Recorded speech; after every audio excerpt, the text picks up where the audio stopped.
بسم الله والحمد لله والصلاة والسلام على أشرف المخلوقين وعلى آله وصحبه أجمعين أما بعد. ഞാൻ ഏറെ ആദരിക്കുന്ന ഉലമാക്കളെ, സ്നേഹിക്കുന്ന സഹോദരങ്ങളെ, സുഹൃത്തുക്കൾ, ഇസ്ലാമിക രാഷ്ട്രസങ്കല്പം എന്ന തലവാചകം അത്രയൊന്നും വ്യാപകമായി ചർച്ച ചെയ്യപ്പെടുന്ന വിഷയമല്ല. പക്ഷേ ആനുകാലിക സാഹചര്യത്തിൽ ഈ വിഷയം ഏറെ പ്രസക്തവും പഠന പ്രാധാന്യമുള്ളതുമാണെന്ന് നാം മനസ്സിലാക്കുന്നു. എനിക്ക് പരിമിതമായ സമയമാണ് അനുവദിച്ചിട്ടുള്ളത്. അതിനകം ഈ വിഷയത്തിന്റെ പ്രധാനപ്പെട്ട ചില ഭാഗങ്ങൾ സ്പർശിക്കാനാണ് ഈ പ്രഭാഷണത്തിലൂടെ ഞാൻ ശ്രമിക്കുന്നത്.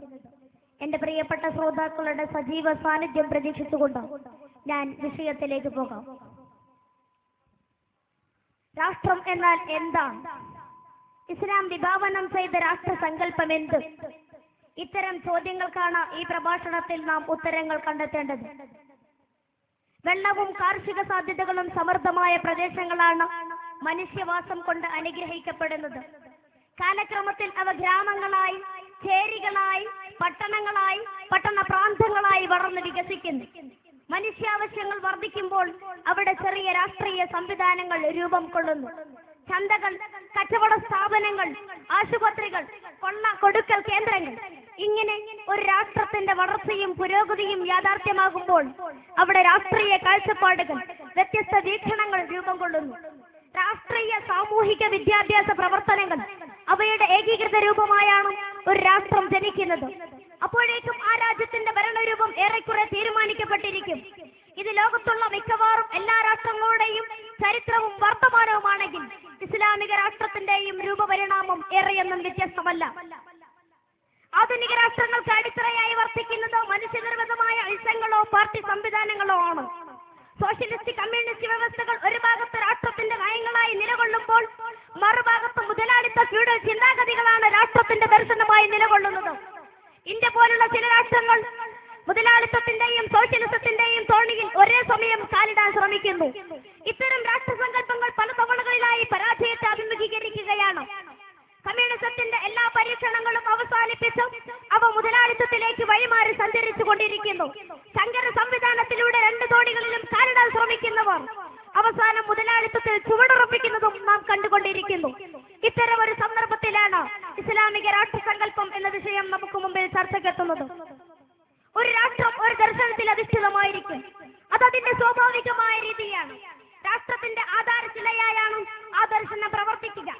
ഇസ്ലാമിക രാഷ്ട്രസങ്കല്പത്തിൽ മതാദർശങ്ങൾ തന്നെയാണ് അതിന്റെ ദർശനം. ഇസ്ലാമിന്റെ സാമ്പത്തിക ദർശനം, ഇസ്ലാമിന്റെ ഭരണസങ്കല്പം, പൗരജനതയോടുള്ള അതിന്റെ കാഴ്ചപ്പാട്, മനുഷ്യാവകാശങ്ങളിൽ സംരക്ഷിക്കുന്നതിനുള്ള ഇസ്ലാമിന്റെ പ്രതിബദ്ധത, ഇതെല്ലാം മറ്റു രാഷ്ട്രസങ്കല്പങ്ങളിൽ നിന്ന് ഏറെ വ്യത്യസ്തവും മനുഷ്യ സ്പർശിയുമാണ്. ഒരു രാഷ്ട്രസങ്കല്പത്തിൽ മനുഷ്യർ സുരക്ഷിതരായിരിക്കണം. സ്ത്രീകളും കുട്ടികളും സുരക്ഷിതരായിരിക്കണം. തൊഴിലാളികൾക്ക് തൊഴിൽ സുരക്ഷ വേണം. സാധാരണ ജനങ്ങൾക്കും ആഹാരം ലഭ്യമാക്കണം. പാർപ്പിടം ലഭിക്കണം. ആരോഗ്യ സുരക്ഷാ മാർഗങ്ങൾ ഉണ്ടായിരിക്കണം. ഒരു രാജ്യത്ത് സമാധാനവും സൗകര്യവും നിലനിൽക്കണം. ഇതര മതങ്ങളിലും ആദർശങ്ങളിലും വിശ്വസിക്കുന്നവർക്കും സുഖത്തോടെയും സ്വാതന്ത്ര്യത്തോടെയും ജീവിക്കാൻ സാധിക്കണം. അപ്പോഴേ ഒരു രാഷ്ട്രം ഒരു രാഷ്ട്രമാവുകയുള്ളൂ. ഒരു രാഷ്ട്രസങ്കല്പം ഒരു രാഷ്ട്രസങ്കല്പമാവുകയുള്ളൂ. ഇസ്ലാം ഒരു നല്ല ജനവിഭാഗത്തെ വിഭാവനം ചെയ്യുന്നു. ആ നല്ല ജനവിഭാഗത്തെ ഈ നല്ല ഭരണകൂടം വിഭാവനം ചെയ്യുന്നു. നന്മ നിറഞ്ഞ ആ ഭരണത്തിൽ അധിഷ്ഠിതമാണ് ഒരു രാഷ്ട്രത്തിന്റെ പിറവി, അതിന്റെ പുരോഗതി, നീണ്ടുനിൽപ്പ് ഇസ്ലാം വിഭാവനം ചെയ്യുന്നു. ഇത് കേവല സ്വപ്നങ്ങളല്ല. ചരിത്രത്തിൽ ഒട്ടേറെ തവണ ഇസ്ലാം അത് സാധിച്ചിട്ടുണ്ട്. ഇപ്പോൾ ഇസ്ലാമിന്റെ പേരിൽ നിലനിൽക്കുന്നതും ദുർബലഭരണ രാഷ്ട്ര സംവിധാനങ്ങൾ ആണെങ്കിൽ പോലും ശരിയായ ദിശയിലേക്കുള്ള തിരിച്ചുപോക്ക് സാധ്യമാണ്. അതിന് നിരന്തരമായ പഠനങ്ങളും ആലോചനകളും നടക്കേണ്ടതുണ്ട്. ഇസ്ലാമിക രാഷ്ട്രസങ്കല്പങ്ങളെ കുറിച്ചുള്ള ചർച്ചകൾ പോലും പ്രയോജനമാണ്, ആവേശമാണ്. ഈ ചർച്ചകൾ കൂടുതൽ ഊർജ്ജസ്വലമായി ഇനിയും നടക്കട്ടെ. ഇസ്ലാമിന് ഒരു രാഷ്ട്രമുണ്ട്, രാഷ്ട്രീയമുണ്ട്, രാഷ്ട്രസങ്കല്പമുണ്ട്. ജമാഅത്തെ ഇസ്ലാമിയുടെ മത രാഷ്ട്രവാദമല്ല എന്ന സത്യം ലോകം തിരിച്ചറിയട്ടെ എന്ന് ഓർമ്മപ്പെടുത്തി സഹോദരങ്ങളെ, നമുക്ക് പ്രതീക്ഷകളുണ്ട്. ആ പ്രതീക്ഷകൾ പുലരണം. അതിനാകട്ടെ നമ്മുടെ ഭാവി പ്രവർത്തനങ്ങൾ. അൽഹംദുലില്ലാഹി റബ്ബിൽ ആലമീൻ. അസ്സലാമു അലൈക്കും വറഹ്മത്തുള്ളാഹി വബറകാതുഹു.